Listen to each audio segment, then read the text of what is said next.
Hi everyone, welcome back to our channel Nazeem cooking and blogs. ఈరోజు మన ఛానల్లోని నేను చూపించిపోయే recipe వచ్చేసి మోమోస్ అండి. చాలా సింపుల్గా ఇంట్లోనే ఇలా చక్కగా చేసేసుకోవచ్చు. పిల్లలు ఇప్పుడైతే చాలా ఇష్టంగా తినే రెసిపీ కదా, అందరూ ఇష్టంగా తింటారు. పిల్లలు అయితే మెయిన్ పిల్లలుగా ఎక్కువగా ఇష్టపడతారు ఈ రెసిపీ. అలాగే చట్నీ కూడా రెండు కలిపి నేనైతే చేశాను. ఎలా చేశాను ఏంటని వీడియో అయితే చూపించేస్తాను. మీకు ఇష్టమా మోమోస్? మీ పిల్లలు తింటారు ఇష్టంగా, చాలా బాగుంటుంది. మనం బయట కొనుక్కునే దానిలాగే రెస్టారెంట్ నుంచి తెచ్చుకున్న మోమోస్ లాగే సింపుల్గా ఇంట్లో చేసేసాను. నేను ఎలా చేశాను ఏంటని వీడియో అయితే చూసేద్దాము. దీనికి గాను నేనైతే కొంచెం క్యారెట్ తురుము, అలాగే క్యాబేజ్ తురుము, అలాగే సన్నగా తరుక్కున్న ఉల్లిపాయ టమాటా ఇలాగ తురుముగా తీసుకున్న ఒక గిన్నెలోని మన క్యారెట్, అలాగే క్యాబేజీ తురుము, ఉల్లిపాయ అలాగే పచ్చిమిర్చి కూడా సన్నగా తరుక్కున్నాం కదా, అది తర్వాత పన్నీర్ కూడా కొంచెం వేసాను ఇందులో టేస్ట్ కోసమని. వేసి అందులో కొంచెం గరం మసాలా, ధనియా పౌడర్, అలాగే సాల్ట్, కొంచెం కారం, అలాగే మీ దగ్గర బ్లాక్ పెప్పర్ కానీ ఉంటే వేసుకోండి, లేకపోతే లేదు. బ్లాక్ పెప్పర్ వేయడం వల్ల కొంచెం స్పైసీనెస్ వస్తుందని వేసి ఇవైతే చక్కగా కలిపేసుకుందాము. ఇవైతే మనం ఫ్రై చేయ అవసరం లేదు, అలాగే ఉడికించే అవసరం లేదు. వాటితో పాటే మనం మోమోస్ ఉడికేటప్పుడు ఇది ఉడికిపోతుంది. ఇదైతే చక్కగా ఇలాగ మొత్తం అన్నీ కూడా మిక్స్ అయ్యేటట్టు కలిపేసుకుందాం. ఎందుకంటే ఇందులో ఆల్రెడీ వాటర్ ఉంటుంది కాబట్టి మనం తురుపుకున్నాం కదా, అదే సరిపోతుంది.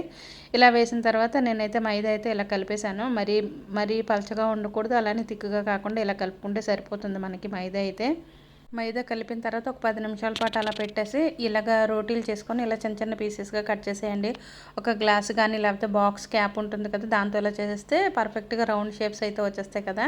ఇప్పుడు మనం ముందుగా రెడీ చేసుకుని ఈ మిశ్రమాన్ని అయితే ఒక్కొక్కటిగా వేసి ఇలాగా ఫోల్డ్ చేసేసుకుంటే ఎంతో టేస్టీగా ఉండే మోమోస్ అయితే రెడీ అయిపోతాయి. మన ఇష్టం అండి. మోమోస్ ఏ డిజైన్ కావాలంటే అది మనం చేసుకోవచ్చు. ఇలా రౌండ్గా చేయొచ్చు, ఇంకోటి స్క్వేర్గా చేసుకోవచ్చు, ఇంకొకటి ఏమొచ్చి మనకి సమోసా టైప్లో చేసుకోవచ్చు. ఇప్పుడు మోమోస్లో కూడా బోల్డ్ వచ్చేసాయి కదా, మనకి ఎలా కావాలంటే అలా చేసుకోవచ్చు. ఇప్పుడైతే నేనైతే ఈ షేప్ అయితే ఇస్తున్నాను. ఇలా ఇచ్చిన తర్వాత మన ఇంట్లో ఎలాగా ఇడ్లీ పాత్ర అయితే రెడీగా ఉంటుంది కాబట్టి అందులో అయితే ఇడ్లీ గిన్నెకి కాస్త ఆయిల్ పోసి ఇలా పెట్టేసేయండి. పెట్టేసిన తర్వాత మనం ఇడ్లీ ఎలా చేసుకుంటామో అలాగే సేమ్ టు సేమ్ అందులోనే ఇలాగ చేసేయండి.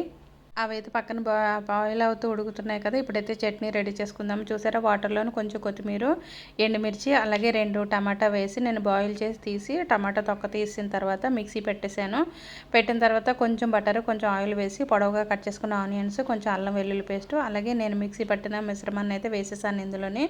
మన చట్నీ మోమోస్కి మన చట్నీ అయితే చాలా ఇంపార్టెంట్. ఇదైతే స్పైసీగా చాలా బాగుంటుంది, దీంట్లో టేస్ట్ వస్తుంది. అలాగే కొంచెం ఆనియన్స్ ఉంటేనే నేను ఇవి వేసేసాను. అలాగే కొంచెం కొత్తిమీరతో వేసుకుంటే సరిపోతుంది. ఇప్పుడైతే మనకి చూసారా మోమోస్ అయితే ఉడికిపోయి తీసేద్దాము. చూసారు కదా, ఆవిరిలోనే చక్కగా ఉడికిపోయి మనం ఇవే ఇప్పుడు ఫ్రైగా కూడా చేసుకోవచ్చు. మా వాళ్ళకైతే స్టీమ్డ్ మోమోస్ అయితే ఇష్టం కాబట్టి నేనైతే ఇవే చేశాను. చూసారు కదా, చాలా చక్కగా ఉడికిపోయి పొంగి డబల్ అయ్యాయి కదా, చక్కగా వచ్చేసాయి. ఇవైతే ప్లేట్లో తీసుకొని ఎంజాయ్ చేస్తూ తినేయటమే. చూసారు కదా, చాలా సింపుల్గా చేసేసాను. మనకి ఈ చట్నీనే ఇంపార్టెంట్. మన మోమోస్కి చట్నీయే మనకి డబల్ టేస్ట్ తీసుకొస్తుంది అనమాట. చాలా చూసారా, స్పాంజీగా క్రిస్పీనెస్ ఉండదు, ఎందుకంటే స్ట్రీమ్డ్ కాబట్టి. చూసారు కదా, బయట కొనేటట్టే మన మోమోస్ అయితే వచ్చేస్తాయి. వీడియో నచ్చింది అనుకుంటున్నాను. వీడియో నచ్చితే like, share, subscribe. Please keep watching Nazeem cooking and blogs.